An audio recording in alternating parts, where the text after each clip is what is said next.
दोस्तों, जो कहानी मैं बताने जा रही हूँ वे चमत्कारी घटना है उत्तर प्रदेश के एक छोटे से गांव कहरगढ़ की। दरअसल ये घटना घटित हुई कहरगढ़ के मुखिया और वहाँ से सबसे धनी इंसान संतोष जी के साथ। दोस्तों, जब गांव में इच्छाधारी नागिन ने दिया बच्चे को जन्म, लेकिन गांव वालों की एक गलती के कारण सारे गांव वालों को इच्छाधारी नागिन के कहर का सामना करना पड़ा। दोस्तों संतोष करीब आज से 5 साल पहले एक साधारण एवं गरीब व्यक्ति का जीवन व्यतीत करते आ रहे थे। उनका गुजारा खेती बाड़ी करके और गाय भैंस का दूध बेचकर होता था। वे अक्सर जंगल में अपनी बकरियां चराने जाया करते थे, लेकिन एक दिन बकरी चराते चराते वे जंगल के थोड़ा अंदर निकल गए। उसी जंगल में एक इच्छाधारी नागिन अपने नाग के साथ एक विशाल पेड़ के पास रहा करती थी। वे नागिन गर्भवती थी। शाम का वक्त था और संतोष जब उस पेड़ के पास से गुजरा तो उसे वहाँ एक तेज चमकती चीज़ दिखाई दी, परंतु साथ ही वे दोनों नागिन भी वहीं थे। उन्हें देख वो थोड़ा सा डर गया और तुरंत ही वहाँ से जल्दी से घर की ओर भागा।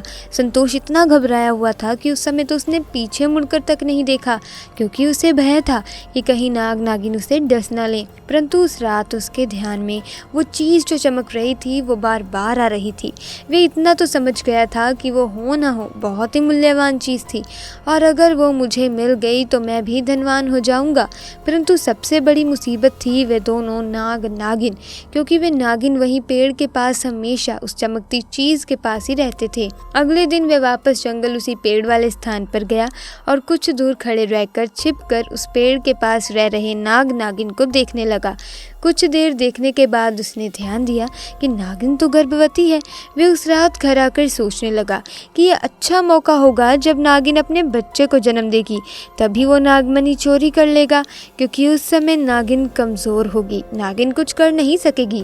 अब बस नाग को मारना होगा। दोस्तों, कहते हैं अगर किसी नाग के मुंह की तरफ गोबर मार दिया जाए तो वो अपना होश खो बैठता है। संतोष को ये बात अच्छे से पता थी, इसीलिए अब संतोष हर रोज़ गोबर लेकर उस विशाल पेड़ के पास छुपकर सही मौके का इंतज़ार करने लगा।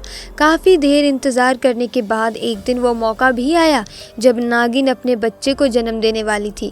तभी चुपके से संतोष ने नाग के मुंह पर तेजी से गोबर मारा और वहीं पर पड़े पत्थर को उठाकर नाग के सर पर दे मारा और नाग को मार डाला। फिर उसने नागिन और उसके बच्चे को भी मार डाला और उस मणि को उठाकर जल्दी से घर की तरफ निकल पड़ा।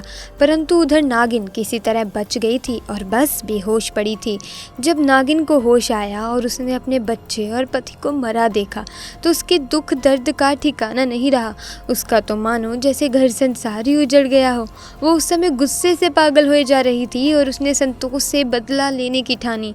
दोस्तों, नागिन अपने नाग का बदला किसी भी हालत में उस व्यक्ति को मारकर ज़रूर लेती है जिसने उसके नाग को मारा हो, और यहाँ पर तो सामने उसके पूरे परिवार को ही मार डाला था।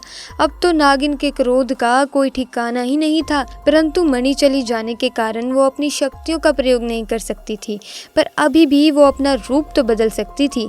इधर संतोष को जैसे ही मणि मिली उसका तो पूरा जीवन ही परिवर्तित हो गया।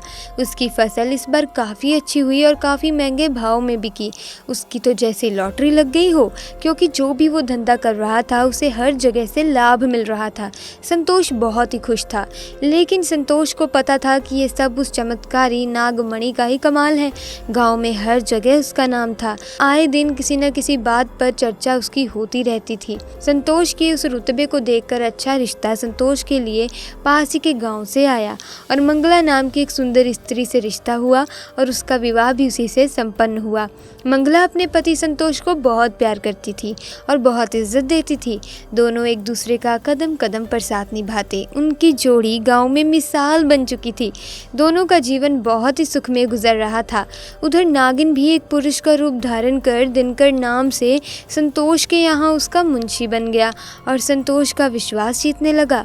संतोष भी दिनकर के व्यवहार और वफादारी को देख उसे अपना भाई समान ही मानने लगा। एक दिन मंगला अपने पति संतोष के पास आती है और बताती है कि तुम पिता बनने वाले हो, मैं गर्भवती हूँ। ये सुन संतोष की खुशी का ठिकाना नहीं रहा। उसी दिन वे खुद अपने मुंशी दिनकर के पास गया और बोला कि देखो दिनकर, मेरा कोई भाई नहीं है, परंतु जब से तुम्हारा साथ मिला है तुम मेरे सगे भाई से भी कहीं अधिक बन चुके हो। आज मैं बहुत खुश हूँ, इसीलिए आज मैं अपनी पत्नी और तुम्हें एक खास जगह ले जाना चाहता हूँ, क्योंकि मेरा इस दुनिया में तुम लोगों के सिवाय और कोई नहीं है। और वो अपनी पत्नी और दिनकर को कार में बिठाकर गाँव के एक कोने में ले जाकर कार एक छोटी सी कुटिया के सामने रोकता है और बताता है कि जब वे छोटा था तब इसी कुटिया में उसकी माँ की जान उसे जन्म देते ही चली गई थी। उसके पिता तो पहले ही गुजर चुके थे। तब एक बूढ़े बाबा ने उसकी माँ को वहीं दफना दिया था और संतोष को उसी बूढ़े बाबा ने पाला था। संतोष बताता है कि जब भी उसके साथ कोई बुरी घटना घटित होती है या वो बहुत दुखी होता है तो बस वो इसी कुटिया के पास चला आता है। यहाँ उसे एक अनोखे सुकून का एहसास होता है। संतोष आगे बताता है कि आज तुम दोनों को मैं इसीलिए यहाँ लाया हूँ क्योंकि तुम दोनों अब मेरी ज़िंदगी का एक अहम हिस्सा बन चुके हो। दोस्तों, ये सुन सभी की आंखों में पानी भर आता है। कुछ देर रुकने के बाद जब वे वापस पहाड़ी से होते हुए घर को जाते हैं तो अचानक उनकी गाड़ी पहाड़ी के एक बड़े से पत्थर से टकराती है और गाड़ी को ज़ोर का झटका लगता है, जिसके कारण संतोष तो कार में ही फंसा रहता है, परंतु उसकी पत्नी मंगला पहाड़ से नीचे गिर एक पेड़ पर अटक जाती है और उस पेड़ के ठीक नीचे बहुत ही गहरी खाई थी। दोस्तों, वो रात कार्तिक पूर्णिमा की थी। दिनकर अपनी शक्तियां पाकर पुनः नागिन रूप धारण कर लेता है। संतोष दिनकर को देखकर चौंक जाता है क्योंकि दिनकर अब नागिन में पुनः बदल गया था।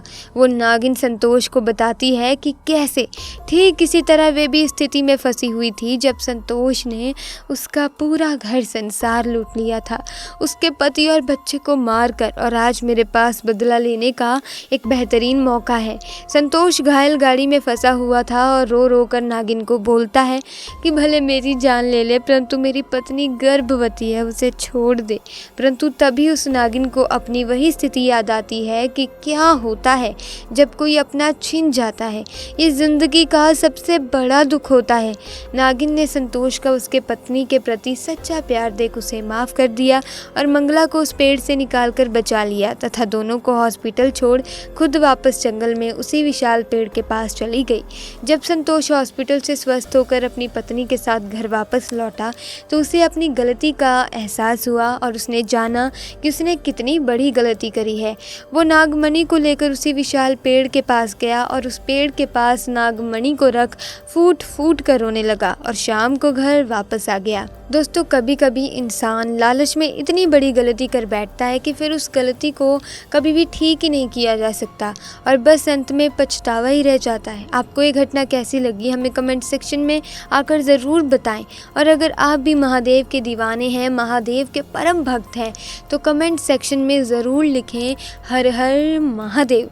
दोस्तों, महादेव आपकी हर इच्छाएं पूरी करेंगे, आपकी सदैव रक्षा करेंगे, उनका आशीर्वाद सदैव आपके ऊपर रहेगा। साथ ही वीडियो को लाइक कीजिए और ऐसी ही वीडियोस देखने के लिए हमारे चैनल को सब्सक्राइब कीजिए।